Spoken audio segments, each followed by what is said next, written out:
साथियों नमस्कार। आप सभी का अभियान 40IS में स्वागत है, अभिनंदन है। साथियों, आज बीपीएससी के 71वीं का पेपर हुआ।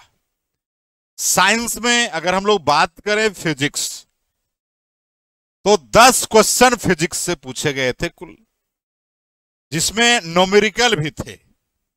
हम लोग आज इसको डिस्कस कर लेते हैं, आप लोग मिलान करते रहेंगे। उम्मीद करते हैं कि आप लोगों का पेपर अच्छा जाएगा और मेंस की तैयारी में आप लोग लग जाएंगे। चलिए आइए, सबसे पहले 71 नंबर क्वेश्चन है कि हम एक लकड़ी के बक्से को 200 न्यूटन बल लगाकर उसे नियत वेग से फर्श पर धकेलते हैं। सीमांत घर्षण यानी लिमिटिंग फ्रिक्शन फोर्स का मान क्या होगा? साथियों, मान लिया जाए ये एक सरफेस है और इस सरफेस पर यानी एक सतह पर एक लकड़ी का बक्सा, ये क्या है भाई? बक्सा है, ये बक्सा है लकड़ी का, और 200 न्यूटन का बल इस पर हम लगाते हैं और नियत वेग से ढकेलते हैं। तो भाई इधर जाएगा वस्तु, और आप जान लीजिए वस्तु इधर जाएगी तो फ्रिक्शन इधर लगेगा, यानी घर्षण वस्तु के गति के विपरीत लगता है। और ये जब 200 न्यूटन से लगा रहे हैं और नियत वेग जब कह दिया, ये कह दिया नियत वेग यानी कांस्टेंट वेग कह दिया, तो भाई आप ये कह सकते हैं जो घर्षण लगेगा 200 न्यूटन ही लगेगा, क्योंकि जा रहा है उतना से ही और फ्रिक्शन आपका 200 न्यूटन लग रहा है मेरे भाई, तभी तो वो बैलेंस है। नियत वेग की बात कर रहा था, इसलिए ऑप्शन नंबर आपका 200 न्यूटन होगा। क्लियर है मेरे भाई? और एक बात हमेशा याद रखेंगे, गति के विपरीत दिशा में घर्षण लगता है यानी फ्रिक्शन लगता है। और घर्षण की बात करेंगे तो F बराबर क्या होता है? फॉर्मूला याद है, म्यू आर। F बराबर क्या होता है? Mu R. चलिए अगले सवाल पर आते हैं साथियों। तो इसका क्वेश्चन का 71 का ए ऑप्शन राइट आंसर होगा। अगले सवाल पर आइए। चलिए दूसरा नंबर भी सवाल जो है न्यूमेरिकल पूछा है। पहला भी न्यूमेरिकल, दूसरा भी न्यूमेरिकल। आइए, एक ट्रक विराम अवस्था, ज्यों ही ऐसा बात कहें ना विराम अवस्था, तो मान लेना इनिशियल वेलोसिटी 0 मीटर पर सेकेंड होगा। क्लियर रखिएगा। अगर कह रहा कि वस्तु रुक रहा है तो भी 0 होगा। अगर ये बात कह रहा कि वस्तु आपका प्रारंभिक से शुरुआत क्या है, विराम से शुरुआत क्या है, तो यू 0 होगा। किसी पहाड़ी से नीचे की ओर नियत त्वरण से लुढ़कना शुरू करता है। यह 20 सेकेंड में 400 मीटर की दूरी तय करता है। बहुत अच्छा बात बोला है। यदि ट्रक का द्रव्यमान 7 न्यूटन है तो लगने वाला बल, देखो मेरे भाई, ये ट्रक का जो मास है 7 टन है। कितना भाई? 7 टन।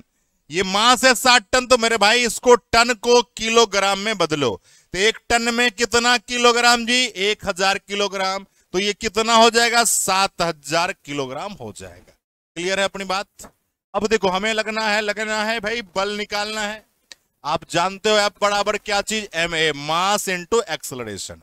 मास अपना 7000 केजी मिल चुका है, हमें एक्सेलरेशन चाहिए। एक्सेलरेशन कैसे निकलेगा मेरे भाई? तो देखिए यहां से निकलेगा, क्योंकि यहां बोला नियत त्वरण से चल रहा है। एक्सेलरेशन निकाल लो भाई मेरे। आप कहोगे सर S बराबर यूटी, नीचे आ रहा है तो प्लस हो जाएगा, नीचे आएगा डाउनवर्ड डायरेक्शन में तो प्लस होगा। आइए, S बराबर UT plus half T square. Initial velocity 0 है तो ये पूरा लड्डू हो जाएगा। S का मान देखिए दिया गया है 400 मीटर, दिया है ना जी, है ना? ये 0 हो गया 1/2। ए निकालना है, T का मान यहां देखिए 20 का स्क्वायर हो जाएगा ना? होगा कि नहीं होगा? हो जाएगा। इसको कट कर दीजिए, कट गया मेरे भाई। ए अपना क्या आ जाएगा बताओ? क्रॉस मल्टीप्लाई करिएगा, 2 मीटर पर सेकेंड स्क्वायर होगा ये। यहां पर एक का मान रख दीजिए, 2 रख दीजिए मेरे भाई। तो 7 दूनी 14 और आपका 1000, 14000 आपका फोर्स है ना, तो आपका हो जाएगा न्यूटन। कितना हो जाएगा? 14000 न्यूटन। कहीं दिख रहा है भाई? ऑप्शन नंबर डी में दिख रहा है। क्लियर है अपनी बात साथी? क्लियर है? Very good. अगले सवाल पर आइए। 73 नंबर सवाल है, बहुत ही अच्छा सवाल है। किसी घर में एक महीने में ऊर्जा की खपत 250 न्यूटन है, तो बताइए कुल ऊर्जा जूल में कितनी होगी? सब जूल में दिया गया है मेरे भाई। अब आपको जानना थोड़ा सा है, देखिए, आप बिजली बिल की जब बात करते हैं, आपको यूनिट में देता है बिजली बिल, जबकि इंजीनियर या जो बिजली विभाग में लोग हैं वो किलोवाट आवर समझते हैं। यानी आप ये बात जानते हैं कि एक यूनिट जो बिजली है वो 1 किलोवाट आवर के बराबर होता है। 1 किलोवाट आवर के बराबर होता है। अब देखिए ना, 1 किलोवाट आवर को जूल में तब्दील करो तो 1 किलो को क्या लिखिएगा, 1000 वाट, और इंटू 1 आवर लिखेंगे कि नहीं लिखेंगे, घंटा को भाई लिखेंगे। आइए 1000, ये आवर को सेकेंड में बदलो तो 1 गुना 60 गुना 60। अब ये हो गया मेरे भाई, देखो भाई, ये हो गया वाट और सेकेंड तो बन गया अब जूल। अब बन गया जूल तो कितना हो जाएगा, 3600 हो जाएगा। छचा के 3600 गुना 10 पर पावर 3 जूल। इसको आप लिख सकते हैं 36 गुना 10 पर पावर 5 जूल भी लिख सकते हैं, या 3.6 इंटू 10 पर पावर 6 जूल। यही मान होता है साथियों, यही एक यूनिट यानी 1 किलोवाट आवर का मान होता है। यहां पर बोला है, ये तो मान हमने निकाल लिया। कोई आदमी इसको याद कर लेंगे, मेरे भाई याद भी कर सकते हो। 250 यूनिट है। कितना यूनिट है, 250 यूनिट। 250 यूनिट है। इसका मतलब आप कहोगे कि 250 किलोवाट आवर भी है सर, और 1 किलोवाट आवर का दाम आपका जूल में कितना है, 3.6 लिख दीजिए, गुना कर दीजिए 10 टू द पावर 6, और आ गया किसमें, जूल में। गुणा भाग करिए मेरे भाई, इसको जब इससे गुणा करेंगे तो बताइए क्या हो जाएगा, 250 और 36 को तो हो जाएगा आपका हो जाएगा मेरे भाई 900 हो जाएगा। गुणा करके देख लीजिएगा, 900 हो जाएगा into 10 to the power 6 joule. अब देखिए 9, ये 2 जीरो कारण 10 पर पावर 8 हो जाएगा, जूल हो जाएगा। देखिए कौन सा है भाई, ऑप्शन नंबर सी में है। सब लोगों का सी आ रहा है कि नहीं आ रहा है, एक बार बता दो मेरे भाई। सब लोगों का सी आ रहा होगा। उम्मीद करते हैं आप लोगों का कैलकुलेशन भी अच्छा होगा और आप बना भी रहे होंगे। क्लियर है भाई। अगले सवाल पर आइए। 74 नंबर है, किस माध्यम में ध्वनि का चाल सबसे अधिकतम होता है। याद रखिएगा, ध्वनि का स्पीड की बात कर रहा है। सबसे ज्यादा किस में होता है भाई मेरे, सॉलिड में। उसके बाद किस में होता है, लिक्विड में। और उसके बाद किस में होता है, गैस में। यानी सबसे अधिक होगा ठोस में, उसके बाद किस में होगा मेरे भाई, द्रव्य में, उसके बाद किस में होगा मेरे भाई, गैस में। सबसे ज्यादा सॉलिड में होगा आपका ध्वनि का वेग। आप बताइए कौन है, देखो तो ये आपका लिक्विड है हो गया, तो ये तो आपका भाई नहीं होगा। स्टील आपका सॉलिड हो गया और यही हो जाएगा। वायु आपका क्या हो जाएगा भाई, गैस हो जाएगा, ये भी नहीं होगा। हाइड्रोजन भी गैस हो जाएगा, नहीं होगा।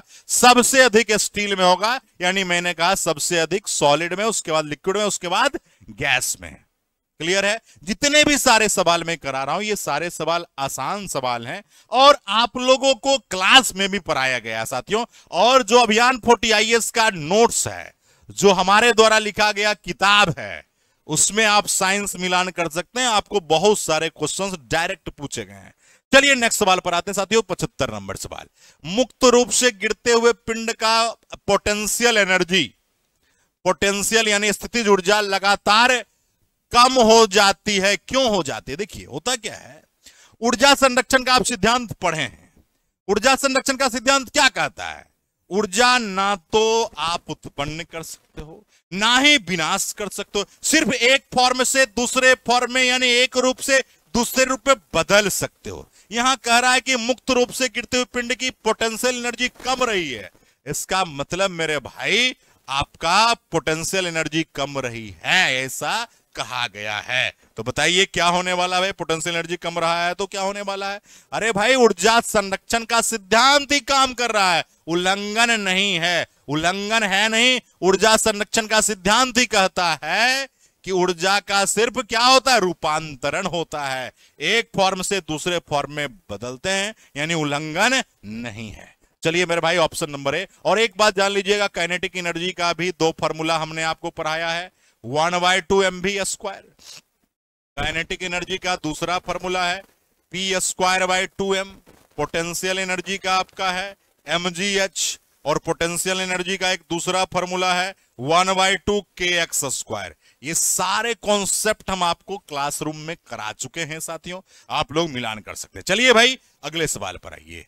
कह रहा देखिए फिर से नोमरिकल, 76 नंबर में नोमरिकल है, बैलों को एक जोड़ी खेत जोतते समय 140 न्यूटन का बल लगाता है, यानी फोर्स लग रहा है 140 न्यूटन, राइट। जोता खेत 15 मीटर लंबा है, यानी डिस्प्लेसमेंट कह सकते हैं 15 मीटर है। अरे बोल रहा है कार्य बताओ भाई, कुछ नहीं करना है, वर्क बराबर फोर्स इनटू डिस्प्लेसमेंट, यानी कार्य बराबर आप कहोगे सर बल गुणा क्या चीज, विस्थापन। अब बताओ भाई क्या होने वाला है, तो 140 गुणा 15, अब गुणा करिए भैया, कितना हो जाएगा, 14, 15 को करेंगे तो कितना हो जाएगा बताइए। आप लोगों का गुणा तो ज्यादा अच्छा होना चाहिए। 15 चौका 60, अब 15 हो गया, यानी आपका 6 5 11 2, यानी 2100 जूल आ जाएगा। कहीं दिख रहा है भाई, ऑप्शन सी में देख लीजिए भाई, ऑप्शन सी में आपको दिख रहा हो, क्लियर है। चलिए मेरे भाई 76 नंबर भी हो गया। अगला सवाल आइए, समतल दर्पण की फोकस दूरी क्या होगी मेरे भाई। देखो भाई एक बात जान लीजिए, बच्चा क्या करता है, दर्पण पढ़ता है तो पढ़ेगा अवतल सबसे ज्यादा, उत्तल पढ़ेगा। अरे भाई उत्तल और अवतल दर्पण तो आपको पढ़ना ही है, लेकिन यहां पूछा ये जा रहा है कि समतल का क्या होगा। उत्तल अवतल में निगेटिव पॉजिटिव दिमाग में रखते हैं मेरे भाई, तो ये सारे नहीं होंगे साथियों, क्योंकि ये निगेटिव है, ये निगेटिव है, सॉरी पॉजिटिव है, ये आपका पॉजिटिव है, नहीं होगा, अनंत हो जाएगा ऑप्शन नंबर डी। और फोकस दूरी भी पूछेगा समतल दर्पण का तो वही होगा, और वक्रता त्रिज्या भी अगर कभी पूछ दे तो आपका अनंत ही होगा, इनफाइनाइट ही होगा। क्लियर है, क्लियर है मेरे भाई। चलो भाई अगले सवाल पर आ जाइए। चलिए 78 नंबर सवाल है, बहुत ही अच्छा सवाल है साथियों। निम्नलिखित में कौन सा विद्युत परिपथ में विद्युत शक्ति को निरूपित नहीं करता है। लो भैया सवाल है, नहीं पूछ रहा है, नहीं करता है। विद्युत शक्ति का फॉर्मूला किसी को पता होगा मेरे भाई, सबको पता है भाई। इलेक्ट्रिक पावर का फॉर्मूला क्या होता है बताना है आपको। इलेक्ट्रिक पावर यानी P बराबर VI, ये फॉर्मूला है मेरे भाई, P बराबर VI। याद रहेगा कि नहीं रहेगा फॉर्मूला भाई, P बराबर VI। कहीं दिख रहा भाई VI, ये तो है, पूछ रहा है नहीं है, तो P बराबर VI सत्य है। अब आइए V के जगह पर V बराबर IR लिख सकते हो। अरे भाई ओम्स लॉ से V बराबर IR जानते हो, इंटू I पहले से है, तो क्या हो जाएगा I²R, यानी ये भी हो जाएगा। फिर देखिए भाई ये इसको चेक कर लीजिए, P बराबर कह रहा है क्या V²/R चलेगा, तो V बराबर होता है IR, यानी I²R² बटा R, काट दीजिए, आपका आ जाएगा I²R। देखिए भाई ये आपका यही है, यानी ये भी चलेगा। ये तीनों सही है, ये तीनों आपका विद्युत शक्ति का फॉर्मूला हो सकता है, लेकिन ये नहीं हो सकता है, यानी P बराबर IR², ये संभव नहीं है। और कह रहा कौन निरूपित नहीं करता है, कौन निरूपित नहीं करता है, ये बात पूछा जा रहा था मेरे भाई।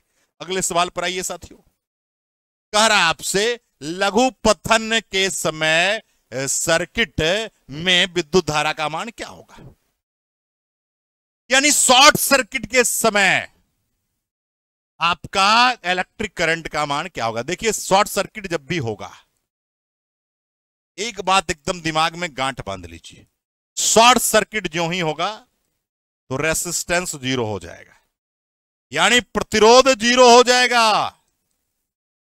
और जब प्रतिरोध 0 हो जाएगा तो स्वाभाविक है करंट बढ़ जाएगा, तो भाई करंट आपका बहुत अधिक हो जाता है। ऑप्शन नंबर सी के साथ जाओगे, क्लियर है।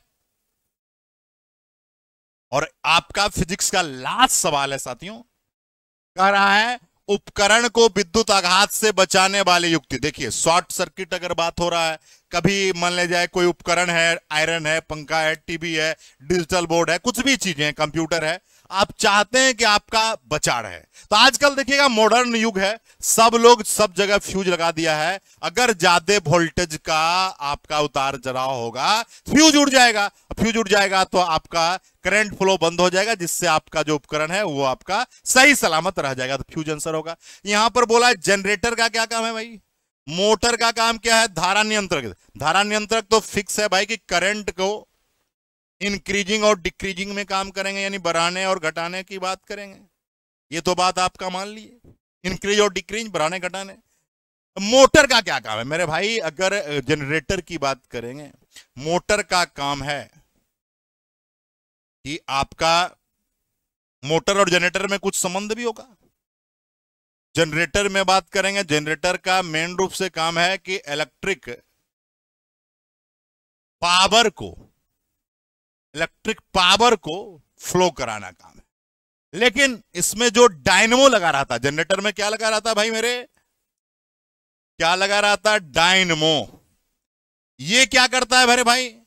मैकेनिकल एनर्जी को इलेक्ट्रिकल एनर्जी में कन्वर्ट करता है, यानी यांत्रिक ऊर्जा को विद्युत ऊर्जा में बदलता है।